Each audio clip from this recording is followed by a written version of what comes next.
Good afternoon. This is the fourth meeting of the Budget Committee. The City of London is situated on the traditional lands of the Anishinaabeg, Haudenosaunee, Lenape, and Attawandaron. We honor and respect the history, languages, and diverse culture of the Indigenous people who call this territory home. The City of London is currently home to many First Nation, Métis, and Inuit today. As representatives of the people of the City of London, we are grateful to have the opportunity to work and live in this territory. For everyone's information, members of council here with me in chambers are all but Councillor Lehman. Online, we have Councillor Hillier. Unaccounted for so far is Councillor Lehman and Councillor Van Merbergen. I will let you know as they join the meeting. The City of London is committed to making every effort to provide alternate formats of communication supports for meetings upon request. To make a request specific to this meeting, please contact 519-661-2489, extension 2425. I will now look to members of the committee for disclosures of pecuniary interest. Seeing none, we have no consent items. I will also note that we're working off the added agenda today, as that one contains staff's presentation.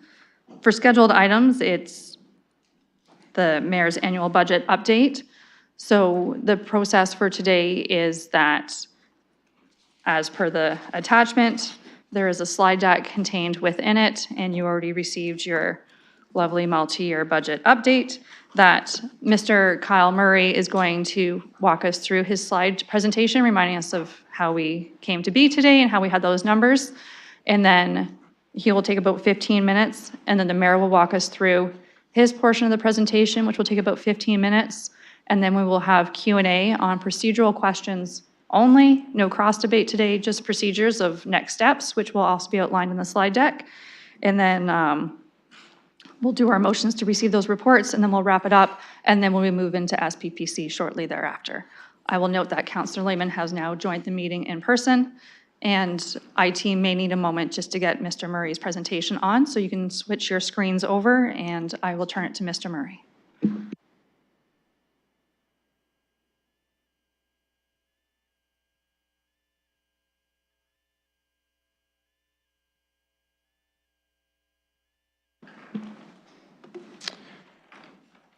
Good afternoon, and thank you for the opportunity today to provide an overview of the 2025 budget update. I want to start today by extending thanks on behalf of Annalisa to the whole finance team, the senior leadership team, and all service areas and agencies, boards, and commissions who contributed to the development of this budget update. I'd also like to thank the mayor and the budget chair for their support and direction through this year's process. So the 2025 annual budget update document is now live and available online at london.ca/budget and also on our public engagement page at getinvolved.london.ca/budget. Today, we'll walk you through a refresher on the annual update process and where it fits in the overall multi-year budget process. I'll start with a recap of where we were coming out of the 2024 to 2027 MYB process and heading into this budget update. I'll walk through the key dates in the process, as well as our public engagement plans for this year. And then I'll pass it over to Mayor Morgan, who will walk through the 2025 budget amendments. And then we'll conclude with a few key points that Budget Chair Pelosa wishes to emphasize today.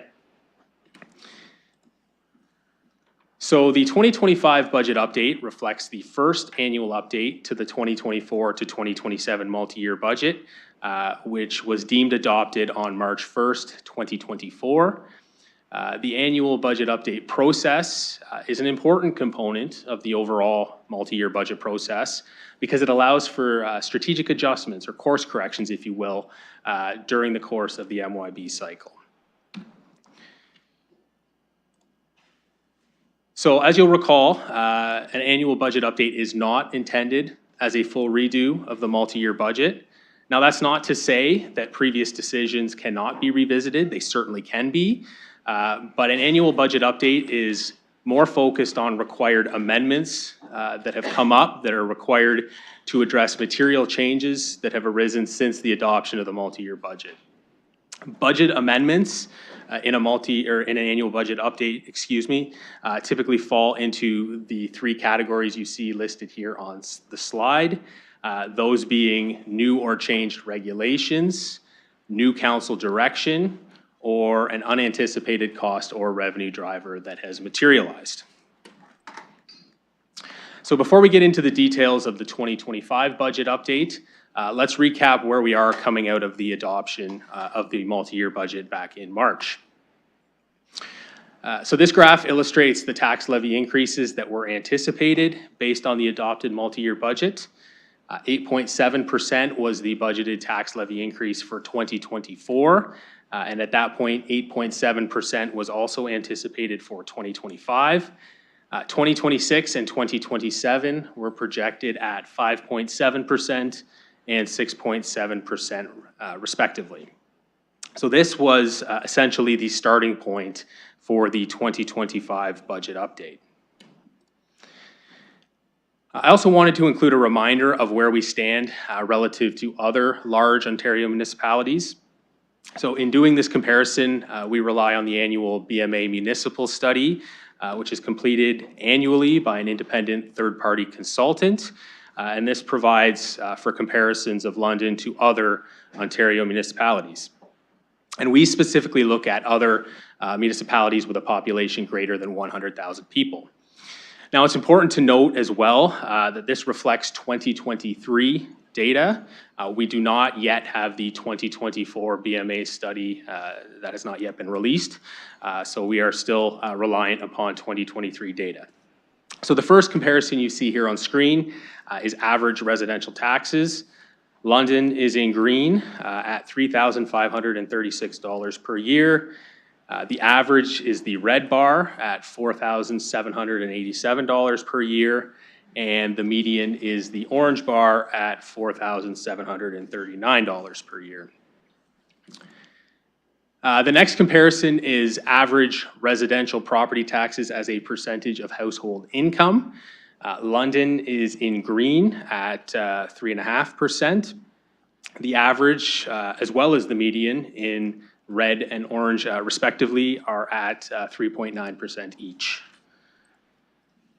The next comparison is commercial property taxes. London is again in green at $2.99 per square foot for commercial office space. The average again is in red, and the median in orange at $3 and $3.71 per square foot respectively. And finally, industrial property taxes, again, London in green at $1.42 per square foot. The average is $2.06 per square foot in red, and the median in orange at $1.93 a square foot. So let's spend a couple minutes now talking about key dates in the budget process and how we'll be engaging with the public during the course of the upcoming few weeks. So as a reminder, the Strong Mayor legislation was introduced by the province in 2022 and extended to include London in 2023. This continues to apply to our municipal budget process. And you'll recall that this was the process and the timelines that governed the multi-year budget process last year as well. The specific requirements and timelines are outlined on this slide. The first step is for the mayor to propose a budget on or before February 1st. That then opens a 30-day period for council to make amendments to the proposed budget. Following that, there is a 10-day period for the mayor to potentially veto council amendments that have been made. And then following that is a 15-day period for council to potentially override the mayor's veto with a 2/3 majority. So with the Strong Mayor requirements in mind, we've set the budget timetable for this year to ensure that we can satisfy those legislative requirements, but also ensuring that we have the most amount of time possible for engagement and discussion on the budget. So the first milestone in the process is, of course, the release of the budget, which happened yesterday, October the 28th. We have our formal release presentation today. The next formal meeting date is the public participation meeting that has been scheduled for November the 19th. That is at 4 o'clock on November the 19th. But before we get to that, I wanted to highlight an important deadline, and that being November the 11th at 9 a.m. That is the deadline for council amendments to be included on the normal agenda for the November 21st Budget Committee meeting, which is when we will get into deliberations on the budget. The other important date to emphasize is November the 20th at 9 a.m. That is the deadline for council amendments to the mayor's budget for inclusion on the added agenda for the November 21st meeting. So as I mentioned, we get into budget deliberations on November the 21st. We also have November the 22nd set aside if required as well. Formal approval of council amendments to the 2025 budget update will be completed at council on November the 27th. And then we get into the next step in the process, which is the mayor's intentions with respect to potentially vetoing council amendments. Mayor Morgan has indicated that he will provide his intentions by December 2nd. And then the next step in the process, if so needed, is consideration of potential council overrides of mayoral vetoes, which would be completed at council on December 17th if we are into that process. In terms of our public engagement plan for this year, one of the key takeaways I think we've had from the last few years is the importance of meeting Londoners where they are, rather than requiring them to come to City Hall. So with that in mind, we've scheduled a series of 5 in-person and 1 virtual pop-up events to provide an opportunity to inform and educate Londoners about the 2025 budget update and provide an opportunity for them to ask questions and find out more about how they can get involved in the process. So these dates and locations are on this slide. These are also published as well on all of our promotional materials, as well as our Get Involved webpage as well. In addition to the various pop-up events, we're utilizing a number of other channels to spread the word about the 2025 budget update as well. We're very happy to attend council or ward meetings or community group events or provide presentations to council advisory committees. Happy to do any of those upon request. Like last year, we will have a survey running on our Get Involved page that provides an opportunity for the public to provide their input and preferences on the budget amendments that have been put forward. We also have a number of other tools available online as well, and we're doing advertising through a number of formats, both newspaper, digital, and so on. And like in previous years as well, all materials will be available at library branches as well as online. So with that, I will turn it over to Mayor Morgan, who will walk through the 2025 budget amendments. Thank you, Mr. Murray. Just as we wait for the mayor to get to the podium, I'll also note that Councillor Van Merbergen has joined the meeting, so all members of council are present. Mayor Morgan, whenever you're ready, you can proceed.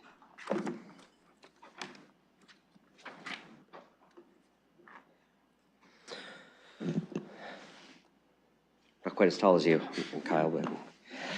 Okay, thanks, colleagues. I appreciate the opportunity to provide a presentation of a few slides that I wanted to share in preparation of the budget, which, as a reminder, and as Mr. Murray said, my legislative responsibility is to produce a budget for your consideration, and then it turns over to yours to have 30 days to make changes to that and move it into council's supported budget at the end of that process. So I'll go over a few things today so that you understand some of the changes from what was expected in the annual budget, what was expected from the actual tabled budget and the 4-year plan that we have, because there are some changes to it based on the categories that Mr. Murray has developed. You'll see amendments in 2 different sections, the ones that I've already included in the tabled budget and others that are for council's consideration and discussion that may have been forwarded to the process by council that I did not include in the budget, very similar to the process that we followed at the start of the 4-year multi-year budget. The first I'm going to deal with is a series of amendments that I did include in the tabled property tax supported budget for council's consideration. The first is from a council new council direction around renovictions bylaw. So council passed a new series of provisions to combat renovictions. Those have a cost to it. In support of council's decision making, I've included the cost of the renovictions components in the budget. This is one of the few areas in the budget that has upward pressure. There's actually an addition. Most of the other slides you'll see today are actually reductions in the budget. Also, council direction that I included in the budget was council's directed reduction of the annual community grants program and implemented processes based on how to deal with it over the next couple of years. So you'll see in the notes there, these are all council decisions that have been forwarded to the budget process. I accepted all of them and included them in, which means despite the 14-to-1 vote of me trying to keep the neighborhood decision-making program, I've actually included in the budget respecting council's decision-making and also recognizing that with 2/3 you could override me anyways. So, so the reduction to neighborhood decision-making is actually in the budget as well. Also a direction that we made was, although this doesn't have a budgetary impact, the support of Film London over the next 3 years drawn from the Economic Development Reserve Fund. You'll see that adjustment to the reserve fund actually outlined in the budget documents. There's no actual up or down cost to this because it's funded on a 3-year basis from existing funds in the Economic Development Reserve Fund. LTC Bus Purchase Replacement Program. This is actually a piece that you could look a little closer at in the actual business case. Essentially, LTC ran and usually runs an operating surplus every year because they don't actually implement their service changes and hour adjustments until September.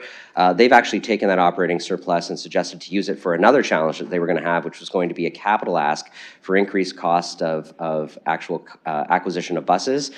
So that nets out to be a zero, but you'll see in the actual business case that it's a move from operating to capital to solve capital problem with a small operating surplus that they had this year.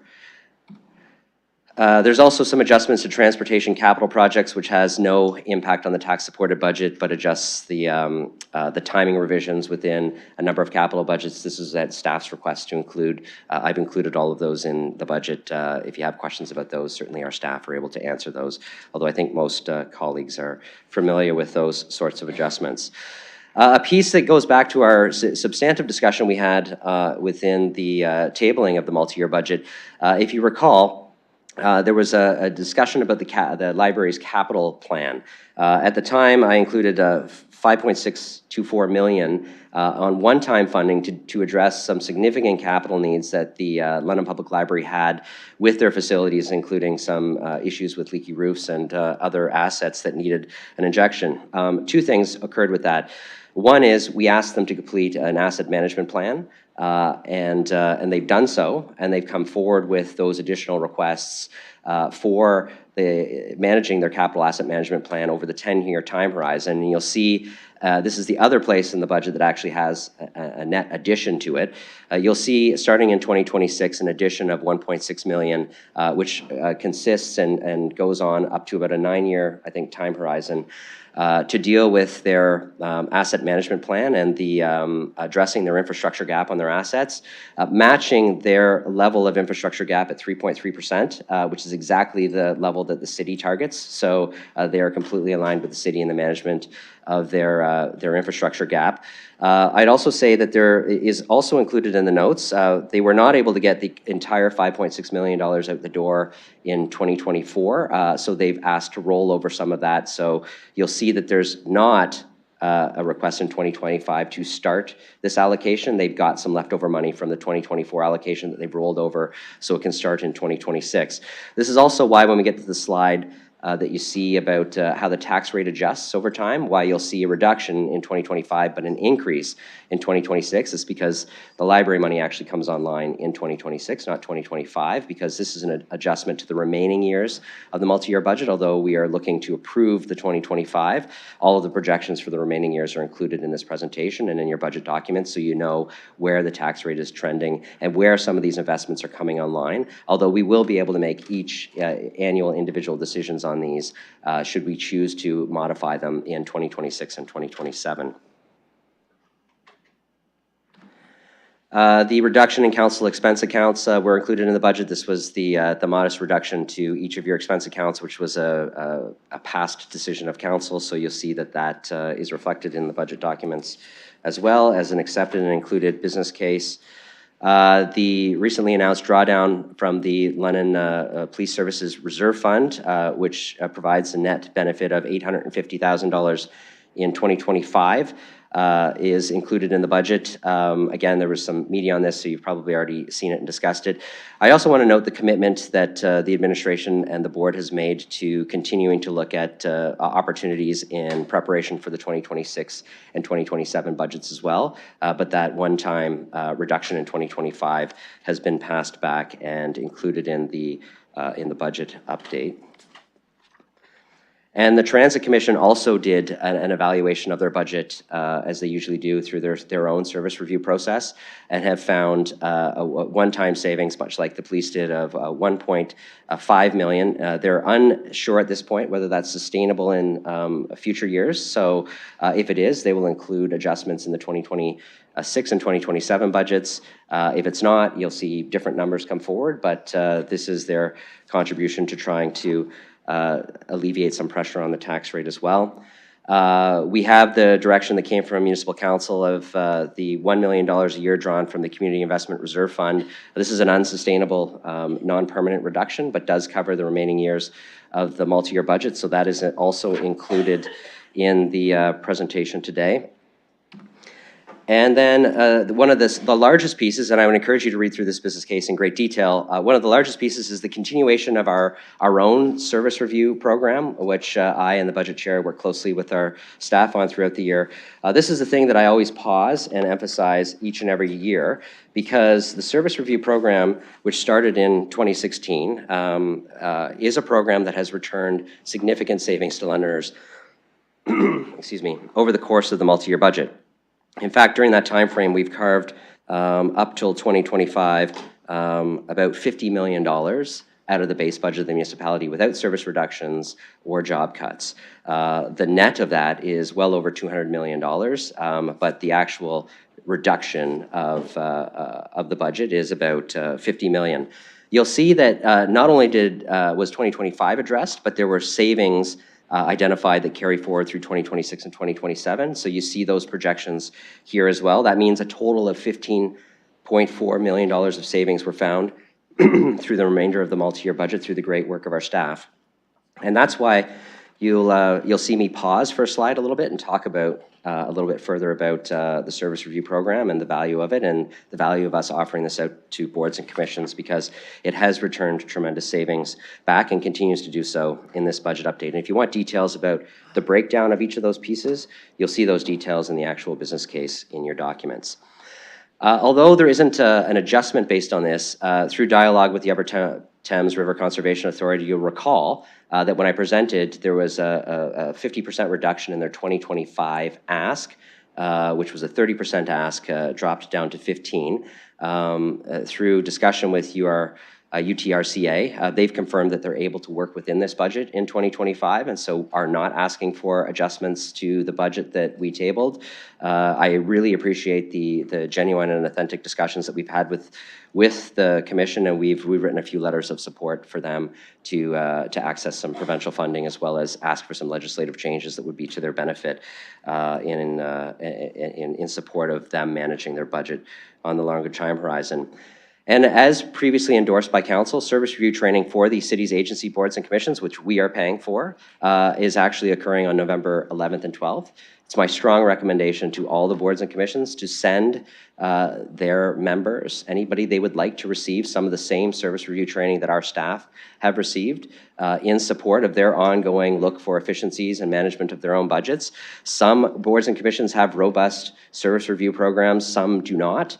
I think there's value in everyone taking this training. There's no harm that comes from it, and certainly it's something that we have offered out and I think will be of great value to the boards and commissions, particularly the smaller ones who may not be able to contract this service on their own without putting pressure on their budgets. I think it's responsible for the decision that council made to offer this out and pay for it and allow that opportunity for others across the city who share in the budget process to have the opportunity for the same sort of training that our staff have had. And of course, you know, if they like it and this works well, perhaps there are additional sessions we'll do down the road. This is a really important slide, and I would say, approaching now almost 10 years on council, one of the least understood parts of the budget process is that the part of the process that we're in, the setting of the municipal budget amount, is just the first step in setting the tax rate. So we often want to say 8.7% is the tax rate that people are going to, the increase they're going to see. That is not the case. 8.7% is the budgetary increase of the size of the municipal budget. How that is paid for is a function of both tax policy as well as a layering on of the education rates. So when you actually get your tax brochure in your folder with your tax bill at the final end of the year, it does not say 8.7%. It includes all of those adjustments that we make through the tax policy and education taxes, and it was actually 7.7%. Last year, not 8.7. And so although we do not know what the actual impact of tax policy or the education rates will be for 2025, we will know in the spring, and in the final tax supported budget and in the bill that actually goes out to homeowners, you'll see that it will be potentially lower than the 7.4% that I'm tabling today. I've actually, on this graph, included a dot for the 7.7 so that we have a reminder of, although we budget and we increased the budget by 8.7, it actually landed at 7.7. I anticipate, and I will be including a new tracking line so that there's full transparency on where we actually land and what people are actually paying out of their pocket in the budget process. Although I cannot tell you where the dot will be in 2025, I can certainly ensure that it is there when we table the 2026 budget so that people can see generally the impacts of our tax policy and education taxes on what people actually pay out of their pocket. So you'll see here, the 8.7% expected increase is now down to 7.4 in 2025. Because of where the library's increase lands on their capital plan, you'll see upward pressure along with a couple of other things in 2026 and some small upward pressure in 2027. But again, we will go through the processes of service review and looking for efficiencies in those 2026 and 2027 years, probably starting as soon as this budget process is completed. For now, we're in the 2025 column, and you'll see that the budget that I've tabled today is about 1.3% lower on the tax-supported side than was anticipated in the budget. There are amendments that I did not include that are here for council's consideration and discussion. There's only one. It's P13. It is the shelter expansion funding request from ARC Aid Street Mission. Why is this here? I would point you back to council meeting of July 23rd, 2024, where municipal council resolved they resolved a number of things, but there's two clauses I would draw your attention to. Clause C, civic administration be directed to prepare a budget amendment for consideration in the 2025 budget update process for funding and in 2025 and future years. That's why the business case was developed. There was another piece here that directed me to advocate to provincial and federal governments to offset the costs that would be incurred related to this by lobbying essentially the provincial and federal governments for funding to address. What I will say to that, and although we don't need to get into it today, is that I believe we have been, not just as a municipality, but as municipalities across the province and the country, successful in hearing and having the province and the federal governments hear that there is a need for them to step back into the space of dealing with winter response and winter response type programs, as well as encampments and funding for encampments across the country. The federal government has put forward in their April budget $250 million to try to address this, and they're actively signing deals with the provinces now to have a level of provincial matching. We see, I think there's 4 provinces left to go. It looks like from in the media, Alberta is close.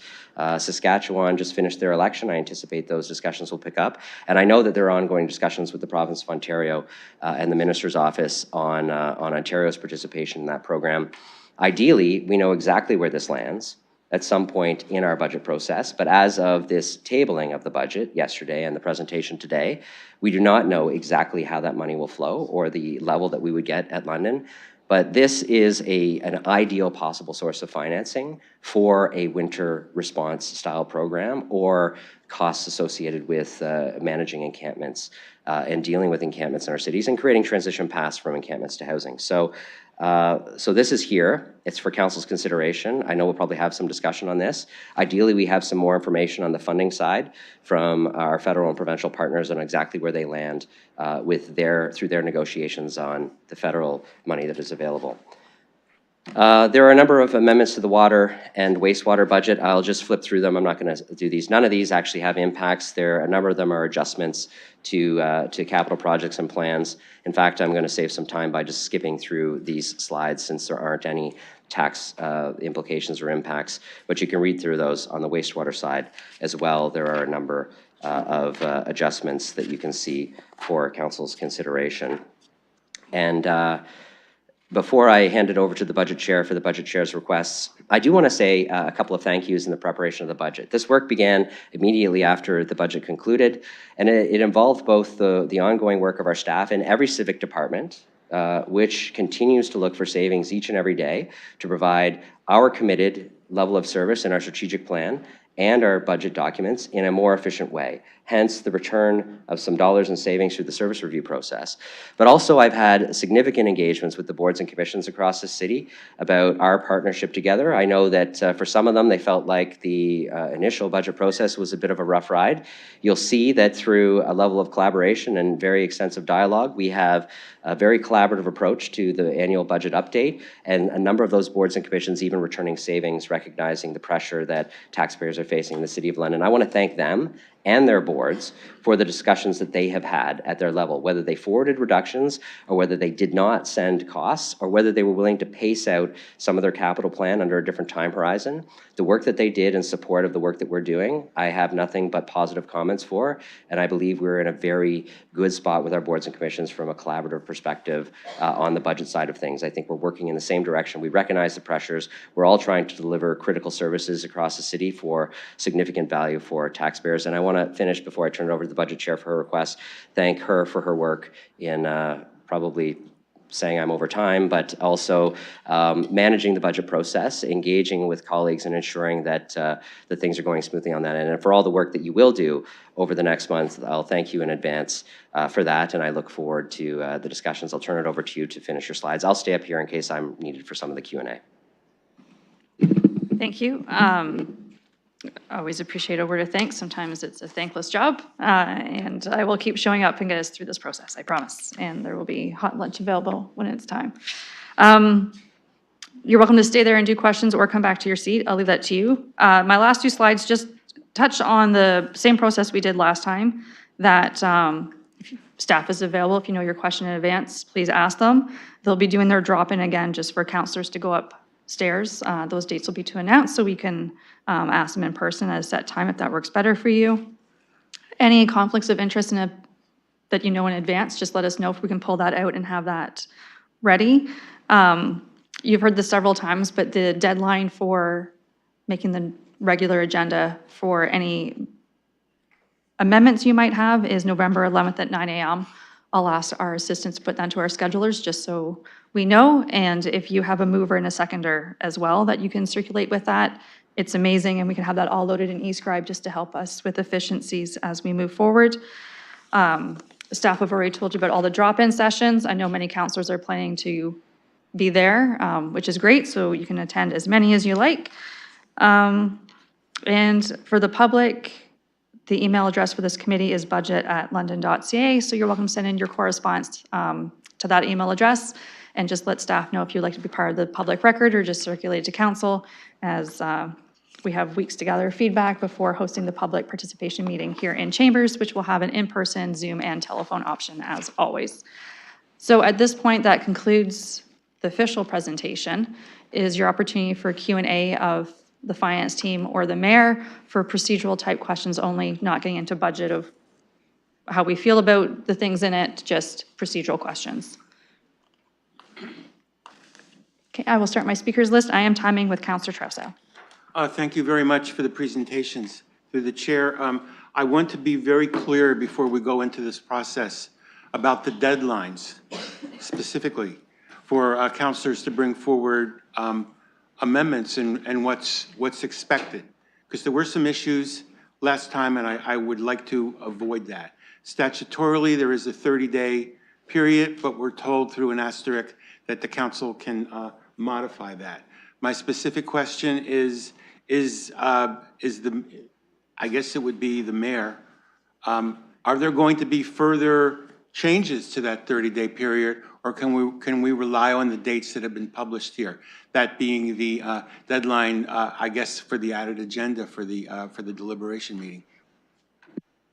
So I can have our staff chime in. So the modifications to the 30 days, we can shorten it, but we can't extend it under the legislation.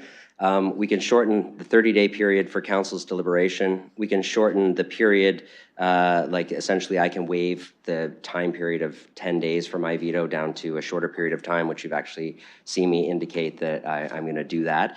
And then council can waive its 15-day period to shorten it for override of mayoral vetoes. But these timeframes cannot be extended. They can only be shortened.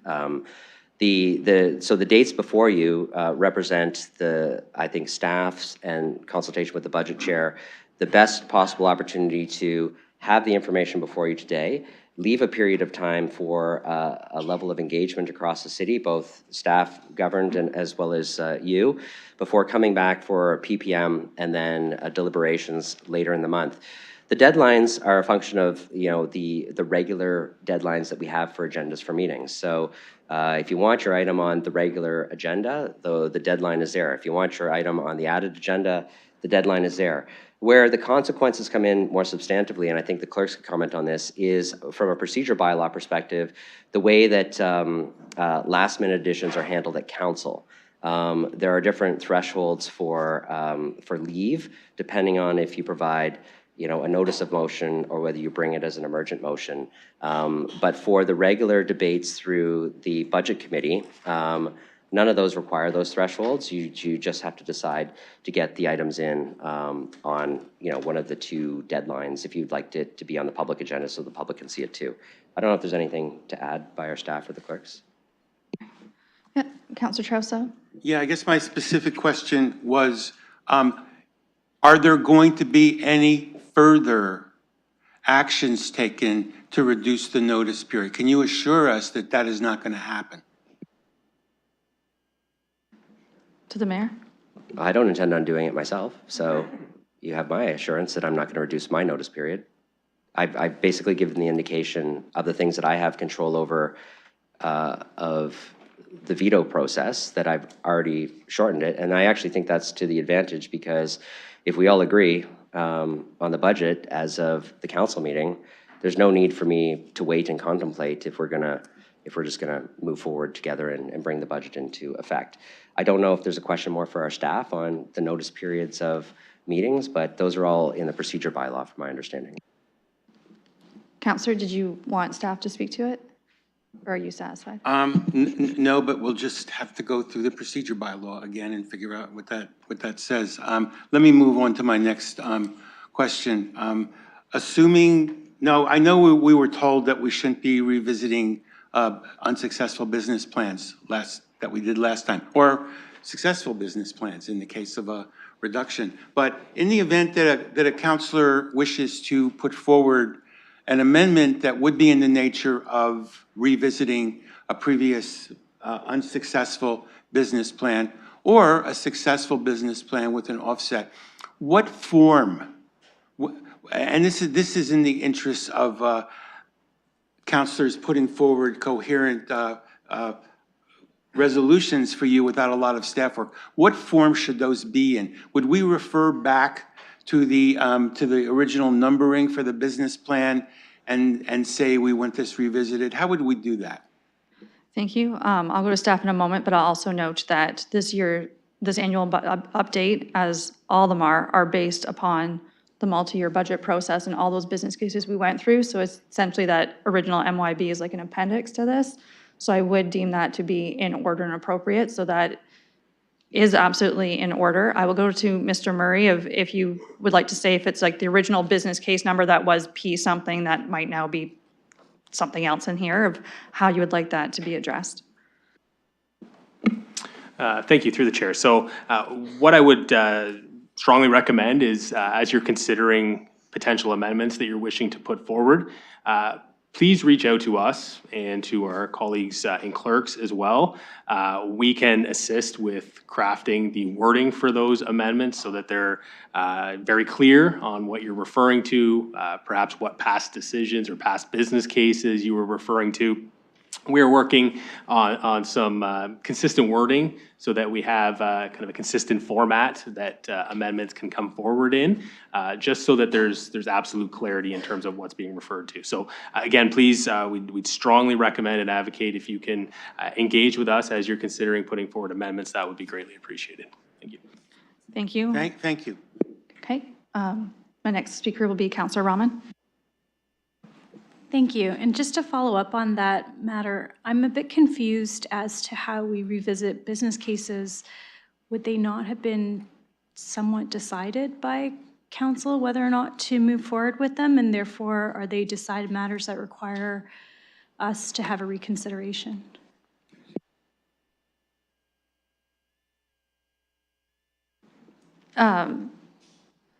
I know procedurally, the timing was later last year, but this is the annual update. Procedurally, as a chair, I would rule it in order, if you did want to bring something back in. I did ask the clerk, he said it would be at the call, the decision of the chair. You're always welcome to challenge me as our procedural bylaws, but this is the annual update, and you can't wait till January. We need to do it this year. So this is our time frame since it's now been tabled, the clock's ticking. And I would just ask that we follow the deadlines on here. I would note for any colleague that if you are thinking of something, if it can hit that November 11th, 9 a.m. deadline, that way the public will know. So when they come for the public participation meeting, they could speak to it if it's of interest to them, versus if we hit the added deadline, they won't get a chance to see it before they have an opportunity to speak. Councillor Rahman, anything else? Okay. I will go to Councillor Hopkins, and then I'll recognize Deputy Mayor Lewis. Yeah, thank you, Madam Chair, and just my thanks to the mayor for taking us through the annual update, and really want to thank the ABCs and also Civic Administration for the savings, especially through the service review. I think it's a lot of work there, and a lot of savings have been found, so thank you for that.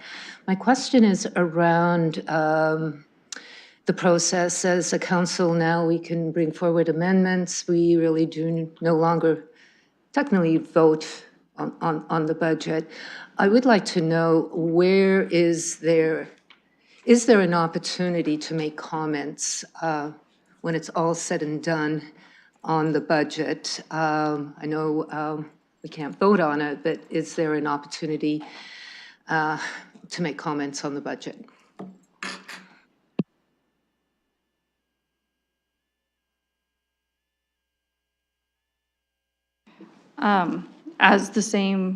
We'll follow the same process that we did for the multi-year budget. So unless the item you want to speak about is on the floor, procedurally, just giving general comments wouldn't be in order unless it was on the floor for discussion. Any general comments would need to be saved to council for your 5 minutes of speaking time. Okay, I just wanted to confirm that there is a 5-minute rule there at the end for any councillor to make comments. I know the last time we went through this process, we were unsure. Of course, we can bring forward amendments and make comments at that time, but when it's all said and done, I noticed some of us did make comments, others weren't sure if they could make comments, and I just wanted to make sure that we are allowed to do that. I'll just look for a quick nod from the chair of council that you would deem that in order at council for people to make general comments, since they couldn't do it during budget unless something was on the floor. Yeah, I'll make just 2 comments.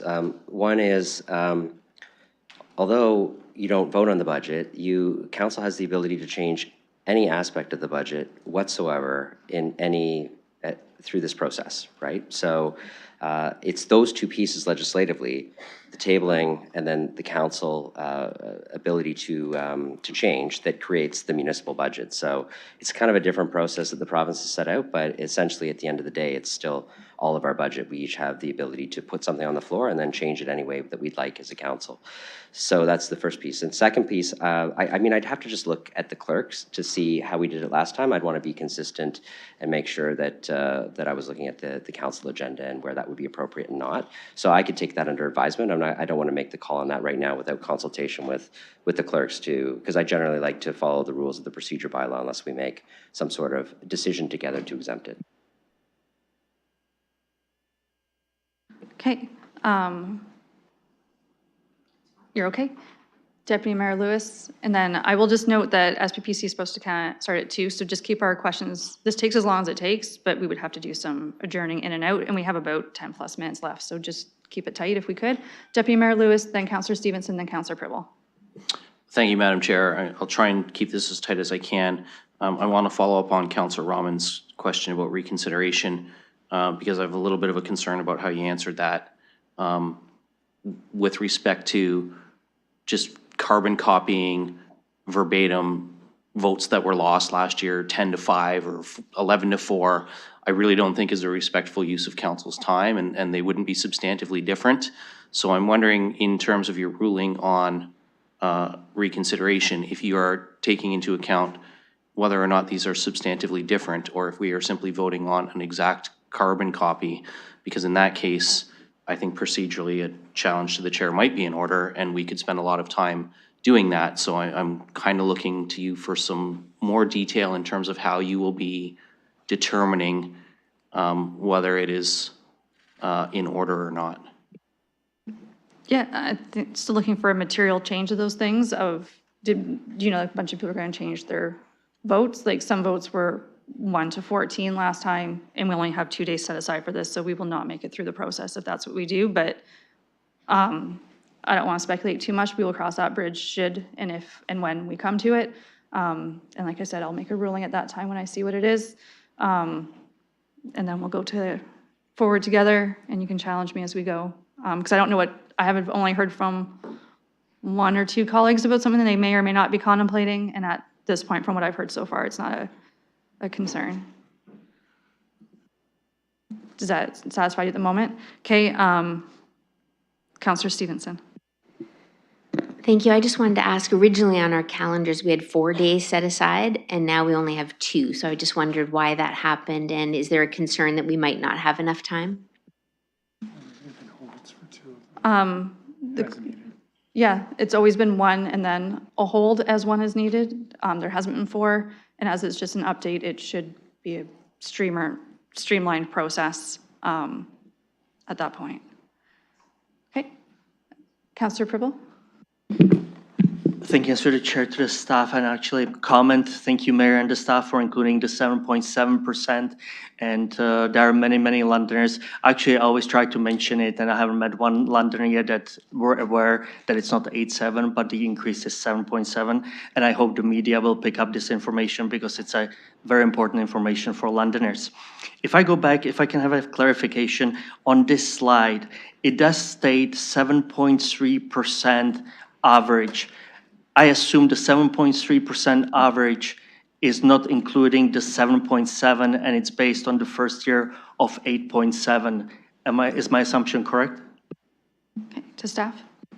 Thank you, through the chair. The 7.3% figure, that orange line, that refers to the average of the purple line. So correct, it does not relate to the 7.7. It incorporates the 8.7 for 2024.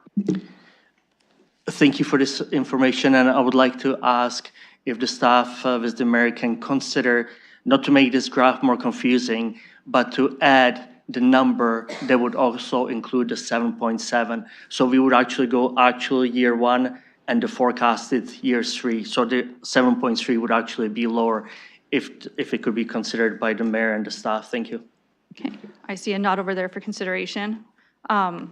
we're going to have to do a motion to extend or something soon. I Mayor Morgan. want to be transparent. So I don't actually think, and I'll talk to our staff about this, that is the best idea for displaying the information, because you're then starting to mix what is our budgetary increase, so the amount that the municipal budget for our operations is increasing, with the, after all of the pieces of tax policy and education taxes are done, and trying to mix them into the average without the complete information of at the end of the day, where we land after tax policy would create, I think, some skewed numbers that might not actually reflect the transparency. So I think we can show, here's how our budget average increase is changing based on how we budget. And then over time, we can actually show, here's what you actually paid and what came out of your pocket, which is the number that is actually in the brochure that you get when you get your final tax bill. And as we get more data points over time, we can actually chart that kind of, so next year, I could actually draw a line to show this is where you land on actual taxes. But I think mixing the two lines actually creates, it's two different numbers that shouldn't be averaged together. And I see nods from finance staff on that.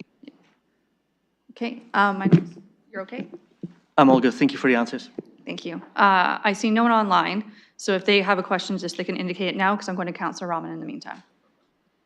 Thanks, and I'll be short. I do think that if it's possible to clarify further the issue of reconsideration or not, because if we submit a motion, let's say, or something for consideration by November 11th, I just want to make sure that we have some clear indication as to whether or not it will be considered ruled in or out beforehand, or are you saying that it has to be only considered ruled in or out on the floor?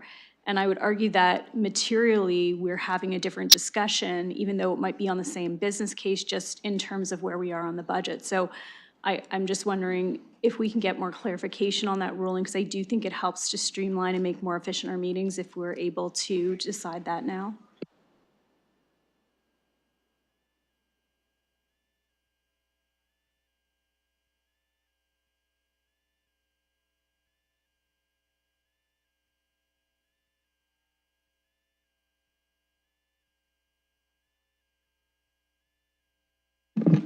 Thank you. Through the chair.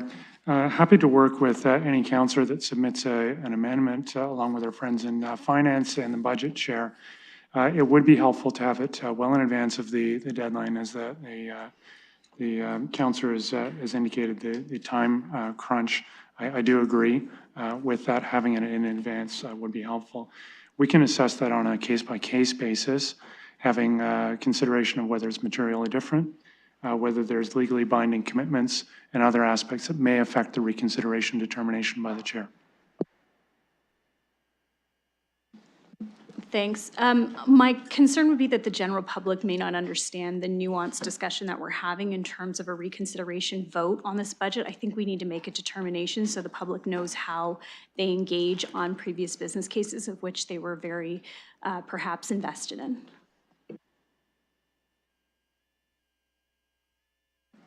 I'm sorry, was that a question or a comment of, a comment? Okay. I appreciate that. And as always, cases in advance are very helpful in wording in advance, but we still have that ability to do things on the floor. I would handle it like last time, go through things ideally in some sort of order, and then things that we knew were coming that were circulated to deal with those, and then we can deal with the conversation as we go. So trying to follow the same kind of process I did with the MYB. I'm going to give a heads up that the scheduled items we had being 3.1 today and 3.2, I will need a mover and a seconder. 3.1 was the lovely multi-year budget, 177 pages you got. I have a mover in Councillor Rahman and a seconder in Deputy Mayor Lewis. And the second one was the added presentation and the direction contained therein of the report. Looking for any questions or comments left on that. I thought those two things are specifically on the floor. Okay, you got the mover and seconder. The vote is in eScribe. Calling the question.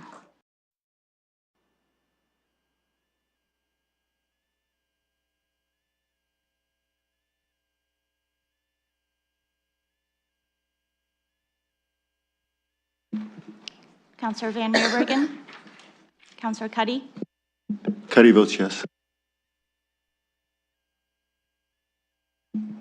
Second call, Counselor Van Meerbergen. I'll vote yes.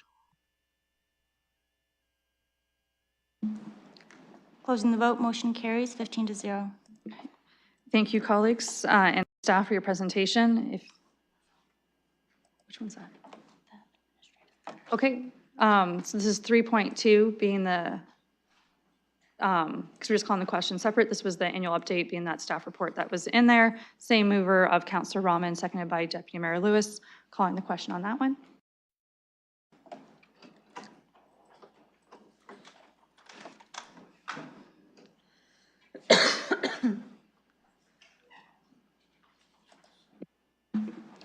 Closing the vote, motion carries 15-0.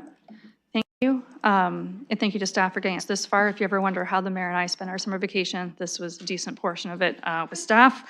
We have no items for direction. We have no deferred matters, additional business. And as always, I remain available, as does finance and the clerks. At this point, we would need a motion to adjourn the budget committee, and then we will stop ever so briefly to switch things around and then get into SPPC. I have a mover in Councillor Hopkins, a seconder in Councillor Cuddy, calling the question of adjournment.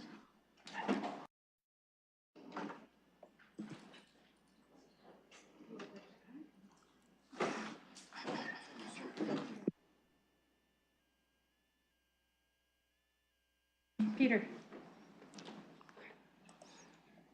Closing the vote, motion carries 15-0. Thank you. Are adjourned, and hold tight while we reset for SPPC in 111.